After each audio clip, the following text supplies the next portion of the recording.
talk about how can you start a group order on your Doordash app. We're going to figure out the solution on how you can do that on your app. So all you have to do, so you just come to this list here, and here can you select here.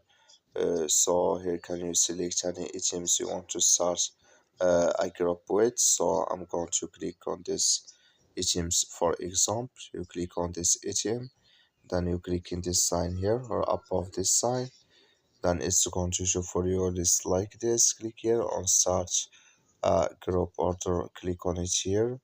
So then you click here on get start here.